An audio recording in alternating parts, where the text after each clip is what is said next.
दिक्कत ये है दंगा कर उठे हम कैसे इतने बसे हुए थे एसडीओ कंपल्स में 24 साल के बाद जब जेल का हाथा पड़ने लगा तो वहाँ से संदीप पोडरिक ने कहा कि यहाँ जो हाथा पड़ने वाला है इसलिए आप लोग को दूसरा जगह शिफ्ट किया जाएगा। ये 70 साल के बूढ़े रो रहे हैं, इसकी आज जब सरकार को लगेगी तो हमको लगता है कि ये सरकार नहीं रहेगी। मैं हूं गुड्डू, आप देख रहे हैं गुड्डू सिंह का पन्ना। आज हम यहां शेरघाटी जेल रोड पर हैं।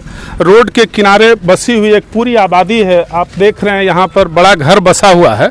इन तमाम बहुत सारे घर ऐसे हैं जो यहां पर 2 दशक या उससे भी ज़्यादा समय से बने हुए हैं और सब लोगों को वैधानिक तरीके से ज़मीन हासिल हुई है, परवाना दिया गया है भूमि बंदोबस्ती का।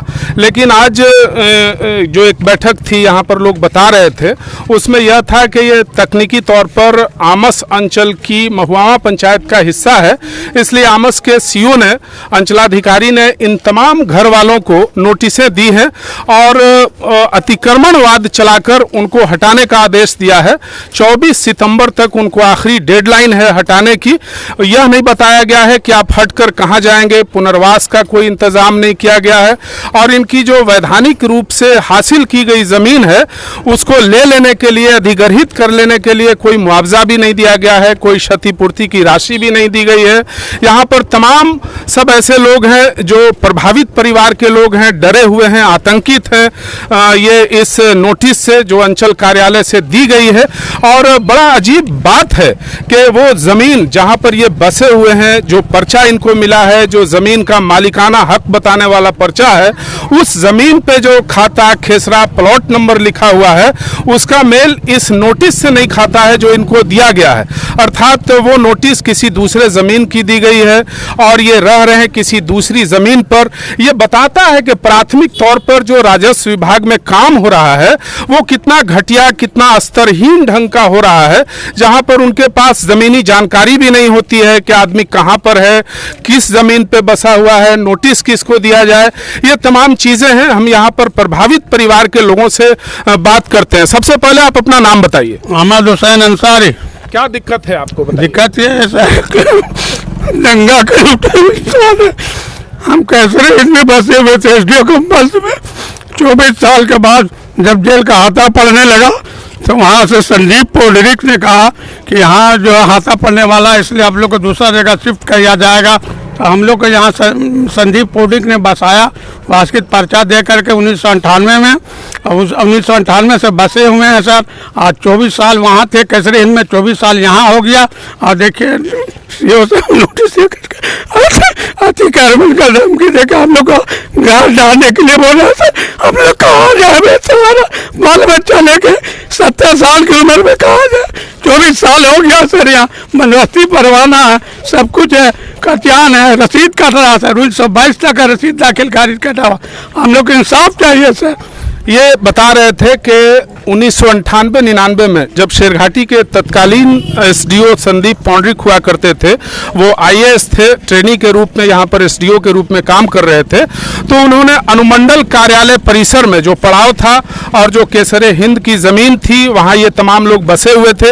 एक इनका परिवार है, इनके पिता का नाम था अली इमाम मियाँ। ये लोग चक्रधरपुर से यहाँ आए थे, दंगा पीड़ित थे, रिफ्यूजी के रूप में यहाँ आए थे। तब की सरकार ने इनको केसरे हिंद के पास रहने का ठिकाना दिया था।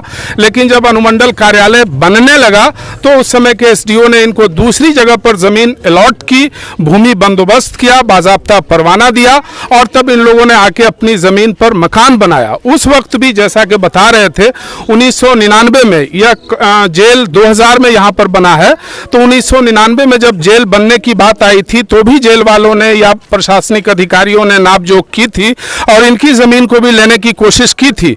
लेकिन उस समय यह डीएम के पास गए थे, डीएम को अपनी सारी बातें बताई, कागजात दिखाया, तो डीएम ने डीसीएलआर को बाज़ाब्ता लिख दिया कि इनको कब्जे से बेदखल नहीं किया जाए और तब से ये आज तक बने हुए हैं। लेकिन आज जो नोटिस आई है उससे परिवार डरा हुआ है।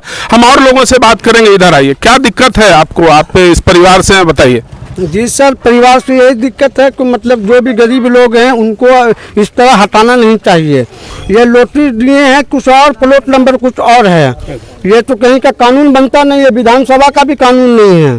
ठीक, तो ये बता रहे थे यहाँ पर कुछ दलित आबादी भी है, ये तमाम लोग ऐसे हैं जो भूमिहीन हैं, इनके पास घर नहीं है, ये भी 2 दशक से करीब 20 साल से यहाँ पर बसे हुए हैं। ऐसी एक महिला है यहाँ पर, क्या नाम बताया आपने?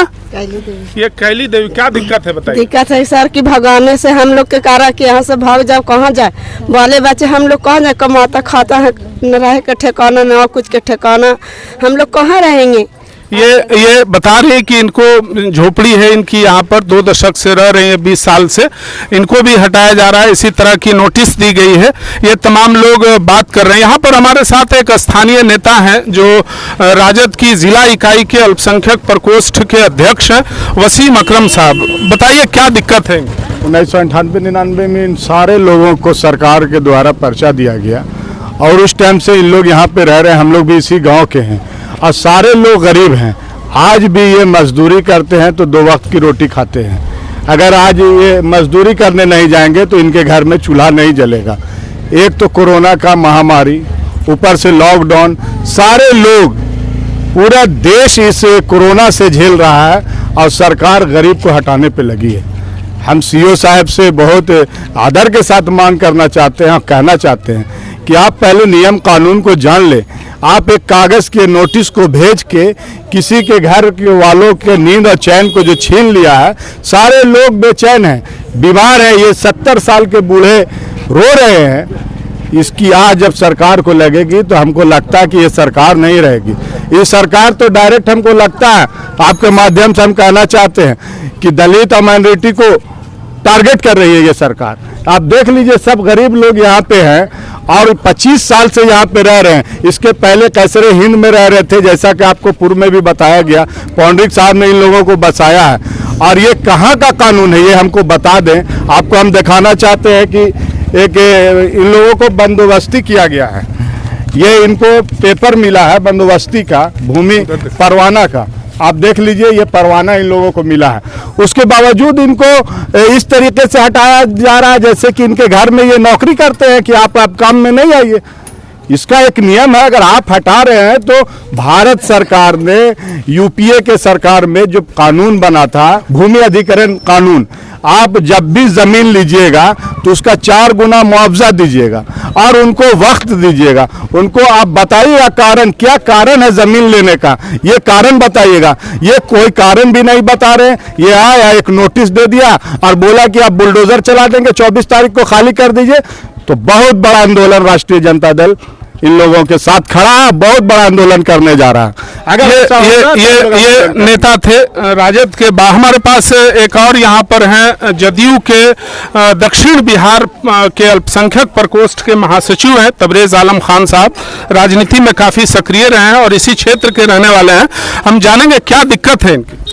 जी, ये दिक्कत यहाँ हम लोग बचपन से यहाँ हमजापुर के रहने वाले हैं, बचपन से देख रहे हैं। ये लोगों को परवाना मिला है, ये लोग एकदम जिन्विन है और हमारे अंचल अधिकारी साहब उनको पता नहीं है या देखिन नहीं है, जांच नहीं की ना, ऐसे ही इन लोगों को नोटिस दे दिया गया। कोरोना के चलते लोग इतना परेशान है कि 3 टाइम का खाना नहीं, 1 टाइम का लोग खाना खा रहा है।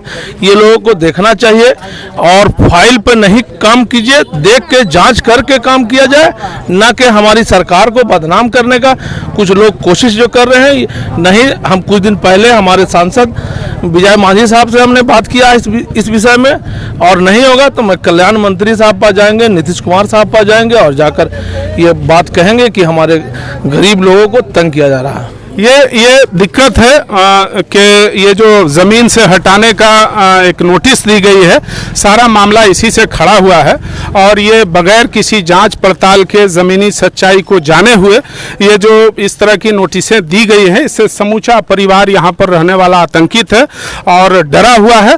और इन लोगों ने मुझे बताया, मैं यहाँ पर आया और इन तमाम लोगों की बातें मैंने सुनी, उनका कागज़ देखा। जो परिवार है यहाँ पर, सऊद आलम, महमूद आलम, अब्दुल समद, मुसमात नुसरत परवीन, कलंदर अली, मोहम्मद कैस, स्वर्गीय अब्दुल कयूम अंसारी, मोहम्मद नसीम, फिरोज़ आलम, सकीना बीबी, अब्दुल जब्बार, सिकंदर अली, अब्दुल जब्बार, शकीला खातून, एक बता रही थी कैली देवी। क्या नाम है आपका, क्या दिक्कत है? पार्वती देवी नाम है। सारा लोग ही हटावे ले बोल रहे हैं, बाल बच्चा लेके गरीब आदमी कहाँ जाएंगे।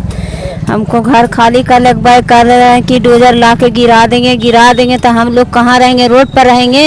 हम लोग के रहे की व्यवस्था कहूँ नहीं है। ये वाजिब सवाल है। इनका कहना है कि ऐसे ही डोजर चला के हटाने की बात की जा रही है, कोई पुनर्वासन की व्यवस्था नहीं की गई है कि ये परिवार कहाँ जाएगा, इसका कोई जवाब नोटिस में नहीं दिया गया है। धन्यवाद।